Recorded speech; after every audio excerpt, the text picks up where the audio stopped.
Welcome to EGF academy. मैं हूं doctor Geetanjali. आज का टॉपिक है बायोडाइवर्सिटी मेजरमेंट। मेजरमेंट करने के अलग अलग तरीके हैं, like genetic diversity, species diversity and ecosystem diversity. तो species diversity means diversity of species within an ecological community. एक हमारा पूरा कोई एरिया है, फॉरेस्ट का एरिया है, अब हम उसमें देखेंगे उसमें कितनी स्पीशीज पाई जा रही है। जैसे कि अगर हम किसी फॉरेस्ट में जाते हैं, हमें बहुत सारी स्पीशीज वहाँ पे मिलती है। वहाँ पे बर्ड्स भी होंगे, टॉप प्रीडेटर्स लाइक टाइगर हो सकता है, चीता हो सकता है, लेपर्ड हो सकता है, क्रोकोडाइल। वहाँ पे अगर एक्वेटिक बॉडी है कोई, वहाँ पे आपको क्रोकोडाइल भी मिलेगा, टर्टल भी मिल सकता है, एलिफेंट भी मिल सकता है। कितने स्पीशीज वहाँ पे प्रेजेंट है, ये सारे के सारे अलग अलग स्पीशीज है। तो दैट इज स्पीशीज डाइवर्सिटी, यानी कि diversity of species within an ecological community. तो इसमें दोनों चीजें आ जाती हैं, अगेन स्पीशीज रिचनेस भी और इवननेस दोनों ही। स्पीशीज डाइवर्सिटी अगर हम देखें तो इक्वेटर पे सबसे ज्यादा होती है, ये हमारा इक्वेटर, क्योंकि यहाँ पे सनलाइट भी ज्यादा है, रेनफॉल भी ज्यादा है, तो ज्यादा डाइवर्सिटी होगी। लेकिन जैसे जैसे हम पोल्स की तरफ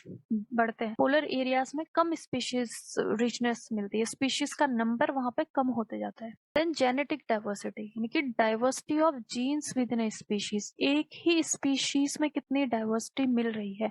फॉर एग्जाम्पल हम डॉग का ले लेते हैं। डॉग क्या है, एक स्पीशीज है। डॉग की स्पीशीज के जेनेटिक वेरिएबिलिटी से अलग अलग हमें वेरिएशन मिलता है। ये एक अलग डॉग है, ये अलग है, ये अलग है, और ये भी अलग है, and this is also a different kind of dog. तो दैट इज जेनेटिक डाइवर्सिटी, यानी कि स्पीशीज इज सेम लेकिन उनका genetic makeup, DNA is different, तो इसीलिए वो अलग अलग टाइप के हो जाते हैं। That is called genetic diversity. They do not breed in nature.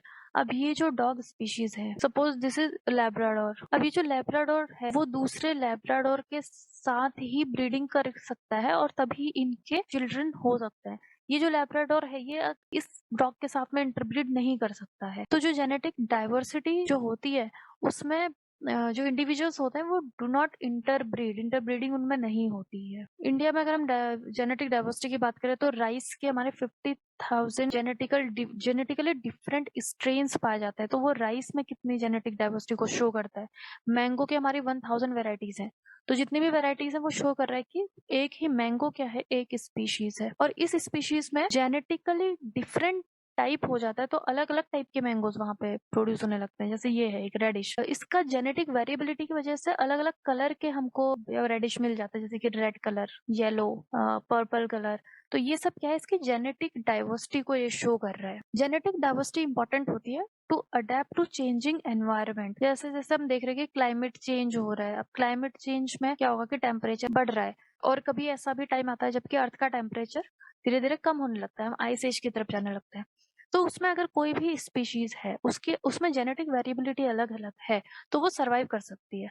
For example, अगर हमारा टेम्परेचर अर्थ का डाउन जा रहा है, लो हो रहा है, और ये जो स्पीशीज है डॉग्स की, ये सब ट्रॉपिकल एरियाज में सपोज रहते हैं, तो ये तो सर्वाइव नहीं कर पाएंगे उस लो टेम्परेचर में। बट ये जो डॉग के स्पीशीज है जो कि कहाँ पर रह रहा है, पोलर एरियाज में रह रहा है, लो टेम्परेचर में रह रहा है, तो ये सर्वाइव कर लेगा। तो उससे क्या होगा कि हमारी कोई भी स्पीशीज एक्सटिंक्ट नहीं होगी। तो जितनी ज्यादा जेनेटिक डाइवर्सिटी होगी उतना ही ज्यादा अडेप्टेशन हो पाएगा एनवायरमेंट में। अब जो क्लोजली रिलेटेड स्पीशीज होते हैं उनका जेनेटिक कैरेक्टर कहीं ना कहीं थोड़ा बहुत सिमिलर होता है। जैसे कि ह्यूमन एक अलग स्पीशीज है, and chimpanzee this is different species. Human chimpanzee से काफी ज्यादा क्लोजली रिलेटेड होते हैं, क्योंकि हमारा 98.4% ऑफ जो जीन्स है वो सेम ही है। इसलिए जो चिंपैंजीज होते हैं वो भी काफी इंटेलिजेंट होते हैं, और उनका जो एनालिटिकल पावर जो होता है वो भी काफी ज्यादा अच्छा होता है, because we are genetically much similar. 98.4% हमारी सिमिलैरिटी होती है। Then third one is ecosystem diversity. Ecosystem diversity means variation in ecosystem within a geographical location. कोई भी जोग्राफिकल लोकेशन है, सपोज ये एक एरिया है, या हम मान लेते हैं दिस इज इंडिया। अब इंडिया में कितने टाइप के इकोसिस्टम यहाँ पे पाए जाएंगे, वही होगा उसका ecosystem diversity. Ecosystem diversity means different types of habitat. For example यहाँ पर रेन फॉरेस्ट अगर मिल रहे हैं, कहाँ पे, वेस्टर्न घाट्स में, मैंग्रोव एरियाज है, एस्चुरी है, कोरल रीफ है, ये सारे के सारे अलग अलग इकोसिस्टम्स हैं। तो जितने टाइप के हमारा इकोसिस्टम पाया जाएगा किसी भी एरिया में, उतनी ही इकोसिस्टम डाइवर्सिटी ज्यादा होगी। This is map of India. अब इकोसिस्टम डाइवर्सिटी इंडिया में अगर हम देखें तो बहुत ज्यादा है एज कम्पेयर टू कोई भी पोलर कंट्रीज जो कि पोल्स में है, जैसे Scandinavian country like Norway. Norway का अगर आप लोकेशन देखोगे, इंडिया कहाँ पे, इंडिया की लोकेशन लगभग यहाँ पे, नॉर्वे कहाँ है, यहाँ पे टेम्परेट रीजन में है। तो टेम्परेट रीजन में वहां पे हैबिटेट टाइप भी काफी ज्यादा कम मिलते हैं, बट इंडिया में इकोसिस्टम डाइवर्सिटी बहुत ज्यादा है। यहाँ पे डेजर्ट्स मिलेंगे आपको इस एरिया में, राजस्थान, गुजरात, रेन फॉरेस्ट मिलते हैं इस वेस्टर्न घाट्स एरियाज में, मैंग्रोव्स मिलते हैं, जैसे सुंदरबन का मैंग्रोव है, कोरल रीफ्स हमें मिलते हैं अंडमान निकोबार में, लक्षद्वीप में, वेटलैंड्स मिलते हैं हमें हर जगह, बहुत सारे वेटलैंड्स है, एस्चुरीज हैं जहाँ पे आपका रिवर वाटर मिल रहा है सी में। देन एल्पाइन एल्पाइन जोन यहाँ पे, जहाँ पे टेम्परेचर बहुत ज्यादा कम हो गया है।